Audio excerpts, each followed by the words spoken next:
Murag luoy kayo paminawon ang nahitabo sa mga Israelita diri sa unang pagbasa kay sa ilang pagpakigubat sa ilang kaaway ang mga Pilistihanon napildi sila kaduha gyud. Kaduha sila napildi nya sa primero gamay ray nga matay pag ikaduha mas daghan nya ila pa jung gidala ang arkas kasabutan. For the first time gidala nila ngadto sa panggubatan aron lang gyud masintro ang Ginoo sa ila kunuhayng gahom o mapildi ang ilang kaaway. Gani initially murag nahadlok ang mga Pilistihanon kay nakadungog man sila nga balita nga tungod sa arkas kasabutan ang mga kaaway sa mga Israelita labi na mga Ehiptohanon gisilutan sa gahom sa ilang Dios. Gahom sa Dios sa mga Israelita. Pero niingon ang mga Pilistihanon, magpakalala kita, busukol ta nila, bahalag na, kuyog nila ilang Dios. Napildi ang mga Israelita, nailog pagyud ang arkas kasabutan nga mao'y simbolo sa ilang Dios og namatay pagyong duha ka pari, anak ni Eli. Sa inyong tan-aw, unsa man ang Ginoo di ay dili maluoy sa iyang katawhan, naa day panahon nga ang Ginoo bisag naa na gyud sa kuyog na gyud sa panon ang Ginoo mutugot lang yapon nga mabuntog sila niya ang simbolo pas iyang presensya, mailog pagyus kaaway, niya mamatay pagyong pari. Unsa man Ginoo pa kaning ilang gida o dili? Hilingya imong tupad. Ingna nagda ka Ginoo diha? Ingna ba ina nagdala ba ka Ginoo? Ana daghang itabo nga ang atong kinabuhi makamahay ta kay kinsa tong gasigig simba sama na mga simbahan sad nga nangahugno og mga taong sigig simba unya di malason kay kinabuhi, mataktak sa trabaho, unya madisgrasya. Nya ang kasagaran sa naa simbahan mga pobre kaayo, ang katuhinong way simba-simba mao hinoy sortihon sa negosyo, mo'y makapasar sa board exam, ang naang sigig simba hilak pa usahay porting pagkahagbunga. Sigig luhod-luhod, arang-arang pagyugnaw, wa gyud maminyo, hangyo man tas Ginoong maminyo nya naa hinoy igo-igo rag naon kaduhanan na kabana. Gipaangkan pa. Unsa may gidimala sa ning akong naong ana ba? Makaana ka ba? Nga sige ta kog simba. Sigig simba mao na noy na cancer. Stage 4 batan-on pa kayo tag 30 edad, 40 edad sige pagyog simba. Tuwa hinoy ga sige lag-inom higda pa ng yuta niabot na lag 80 wa gyud masakit. Usay ba maka pangutana ta? Ay naman ning Ginoo. Matod pa sa atong tubag sa Salmo, sa atong tubag. Luwasa kami Ginoo sa imong kaluoy. Kining kaluoy sa Ginoo ato gining pamalandungan. Kay Ginoo kun maluoy nato lahi siya kaysa kaluoy sa tao. Ug maluoy gud ta, kita ba, maluoy ta sa atong isig ka tao, ato ginang protektahan nga dili siya magkalisod-lisod. Pero kung ang Ginoo gani mo'y maluoy, usahay iyang protektahan, usahay iya sang tugutan nga magkalisod-lisod. Hangtod pa gani mamatay sama ni San Roque, nagsigig tabang sa mga masakiton. Nasakit na hinoon, unya wa ra ba gyud maayo? Namatay pag yun. Sama ni St. Teresa of the Child Jesus, perting buutan na, mao pagid hinoy na sakit og tuberculosis, namatay ra ba gyud? Na 24 pa may edad, San Roque, murag 31 edad. St. Francis of Assisi, perting buutan na, mao pagid na sakit, namatay, 40 ra kapi ng edad. Nana ba? Gilingay mo tupad, ingnaon say sakit nimo karon. Inana na kay sakit. Bitanang naay mo dool na ko padir, iampo in taong kung maayo ko nako. Makalangit baya sa nang sakit oy ayaw padir oy nako. Makalangit ng sakit oy si San Roque namatay guto sa sakit, si St. Teresa di gyud maminaw, magsige jud hangyo nga maayo siyang sakit.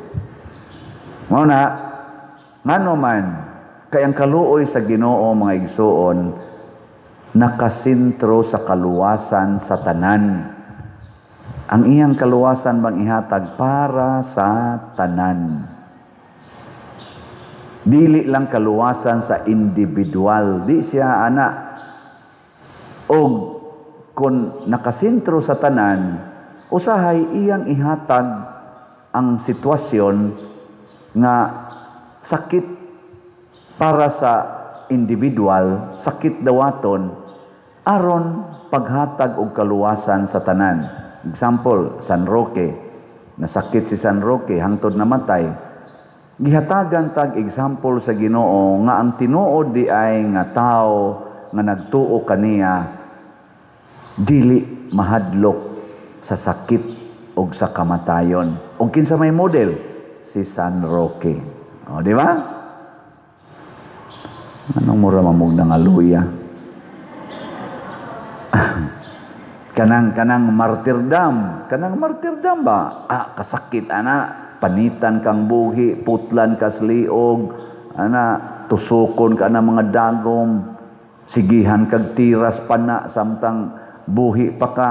Sakit kay na si Kristo gilatigog maayo, gilansang pa sa krus.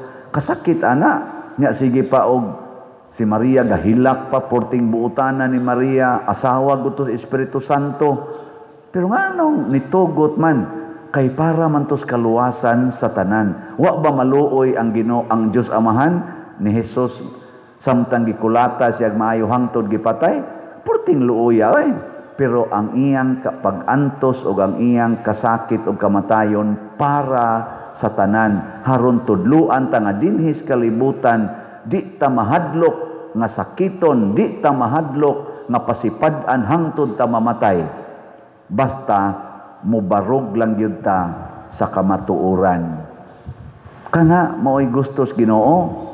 Mao na si Lorenzo Ruiz, sila si Pedro Calungsod, ug mga apostoles, atong patron Santiago, apostol, nangamatay sila sa martyrdom. Naluoy bang Ginoo nila? Yes, naluoy.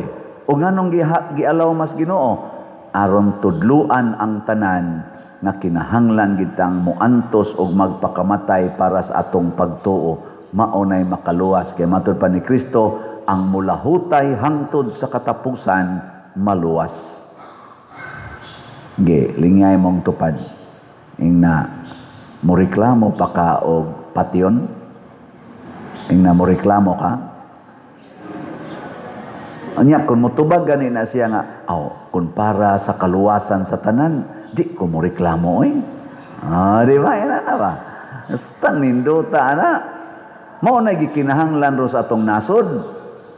Kana bang mga leaders nga ang panghuna-huna para sa tanan, dili lang para sa ilang partido, dili lang para sa ilang kaugalingon, nga mangawat ta og kwarta para nato aron di ta mapildi sunod eleksyon, kung dili mangawat tag kwarta para maluwas ang Pilipinas. Nabay kawat nga makaluwas sa Pilipinas? Wa gud taon. Na man gani kawat nga makaluwas nato dinhi. Ako ray gamugna-mugna aning kawatan. Kanang moingon ko og wa kay ikapalit og slot, pangawat. Nya unsa may akong giingon? Pangawat sa imong kaugalingon. Ang budget nimo para sa pamahaw, kawata. Ang budget nimo sa paniudto, kawata. ayaw nagkaon og pamahaw og paniudto niya ang imong budget ana ipalit og slot. Nya moingon din ang imong kuyog, "Oh, wa lagi ka mukaon, wa koy budget." Gano man gikawat. Kinsa may gakawat? Ako. Ngano man ako gipalit og slot. Di ba kana kun mangawat ka doon na man jud kay tumong. Oh, mangawat ng mga adik, ipalit man na nila og drugs.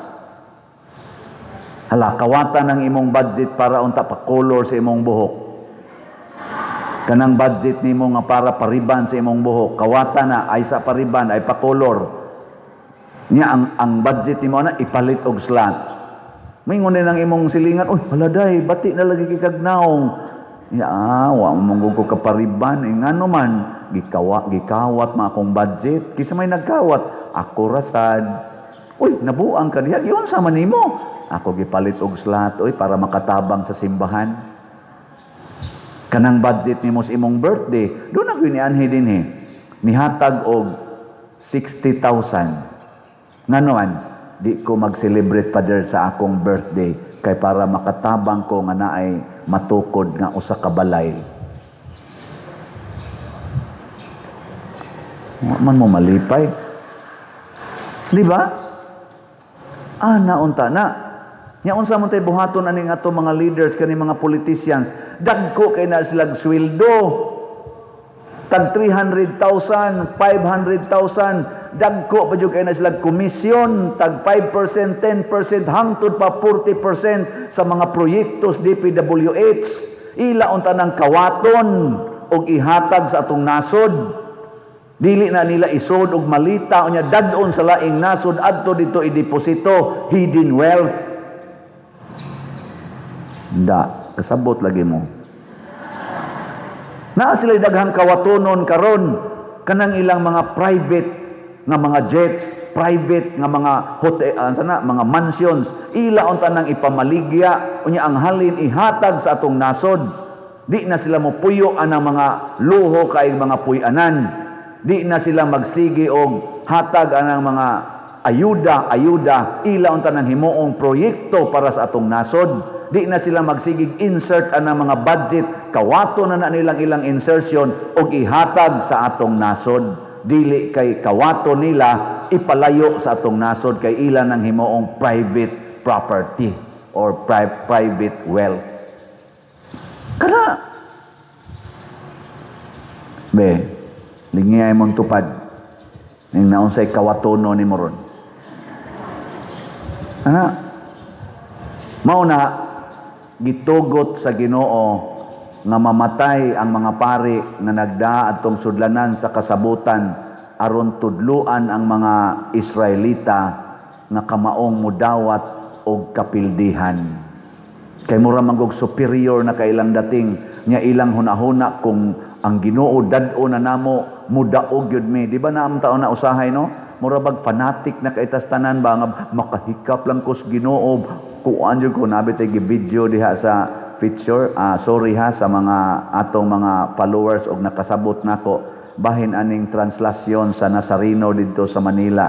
Ni question gyud nako kay do na manggoy tawo nga nakuyap pa na kay ning lahos gyud siya adto magsige na sila lakaw-lakaw ang mga os mga tao ilang tumban kay para makahikap lang gyud sila didto at totoo ang gi-prosesyon dugay na kay na murag kultura na didto sa didto pa ko mutan-aw sa kuana ngiluhan kay kustanan murag wild kay istanan ba di para sa atong Santo Niño dinhi nga porting nindutas prosesyon solemn kay istanan porting daghanang tao pero di gyud magubot ang ila to bugno alab ang tao ditong nakahikap ilabay sa ngatos mga tao mulangoy sa ngato ang tao naa pa gyud mga matay na mga bunog nya lipay kay sila sa tinudan ay doon ako gipang interview dito kay mga 8 years man ko dito sa Manila nag-eskwela nya 3 years as priest manong inana man gyud mo isa abi nimo Father malipay baya mig mga pangos mi mga bali mi malipay mi sa di sila kalipay dai diha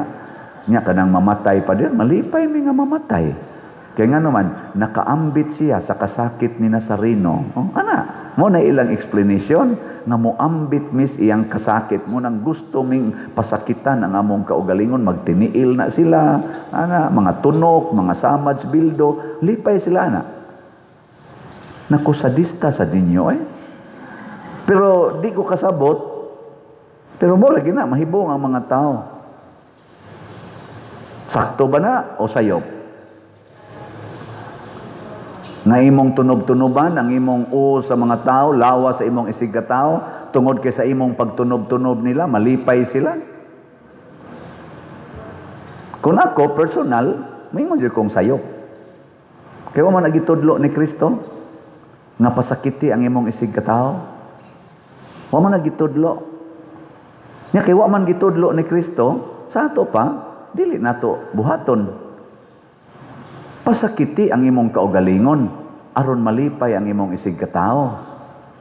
Antusa ang kasakit, antusa ang kamatayon para malipay imong isig ka tao. Dili kay imong yatakan ang imong isig ka tao para makasinati siya kunuhay sa iyang gipangandoy nga si Kristo. Dili na wa na gitudlo.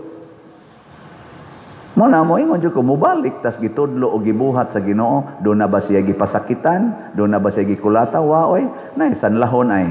Ang sanlahon iyang giayo. Niingon ang sanlahon kun buot ka, maayo ko. Ingon si Kristo, buot ko. Maayo ka. Kay naluoy ko nimo. Pero do na siya gipakapin. Unsa may gipakapin sa Ginoo? Instruction, ayaw gyud nig ipanabi. Kana mo pinaka-importante mga igsoon nga kamaotang maminaw sa gisultis Ginoo, dili lang sa grasyas Ginoo nga atong nadawat, unsay iyang gipakapin kay bisag mo palit ang mga appliances, palit kag sakyanan, ang gadil ana do na ginay ipakapin og istorya, di ba? Manual unsaon paggamit kay di ka mao mo gamit kanang maong grasya makadisgrasya na. Ibta ang plug kung di na nimo gamiton ang imong plansa. O na man na. Kay ma-overheat na, mukayo, masunog. Na. Wala na instruction. Na, oy. O wa man ka maminaw, imo manggibiyaan dito, nasunog inyong balay. Mao sadto ang nahitabo sa sanlahon. Ingos Kristo agyog panabi, adtos pare, hala dayon, palit og slat. Ana.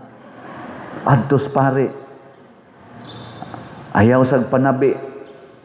Wa man hinuon ni adtos pare na nabi man og maayo, ang resulta nawa si Kristo, ang presensya ni Kristo nawa didto sa public place. Nganong nawa man? Tungod kay ang mga tao nagsigi nagpangita niya ang maayo ang dautan, nilikay si Kristo didto na lang sa suok-suok. Usahay mawa ang Ginoo sa atong kinabuhi tungod kay di ta kabaong maminaw siyang pulong. Kay matud ni Kristo, kinsa ra may maluwas kadto rang naminaw og nagtuman sa akong mga pulong. Mao na siya. So, iampo nato nga ato mga leaders nga mapili sunod eleksyon kay karon pangandam na maron sa sunod eleksyon. Anay, kanang ilang impeachment, gahilas-hilas na lang, musamot na gilino, nagkawagtang sila passing, mag-impeachment pa sila karon, unya wa masulbad ang flood control scam, wa masulbad ang PhilHealth scam, wa masulbad ning uban pang mga drogas o uban pa, unya anha mag-focus anang impeachment sa Vice President. Ambot lang, musamot gid sila kaluod paminawon, di gid sila maminaw sa katawhan. Muna hawhag na to mga leaders, kamao untang maminaw sa Ginoo og labaw sa tanan, kamao unta silang muantos alang sa kaayuhan sa tanan, ug kun mangawat man gyud sila, mangawat sila sa paagi nga way sala. Dagko na kana sila mga natigom sa ilang pagbinuang sa atong nasod, kawato na lang unta na nila og ilang ibalik sa atong nasod. Puslan magyong kawat magyong kaha ang atong gamiton na term para nako pangawat sa imong kaugalingong kwarta og ihatag ngadto sa uban. Ano? Yeah, last na lang lingi sa imong tupad. Ingna daghan pa kag kawatonon. Nadaghan ka diag kawatonon. Wow.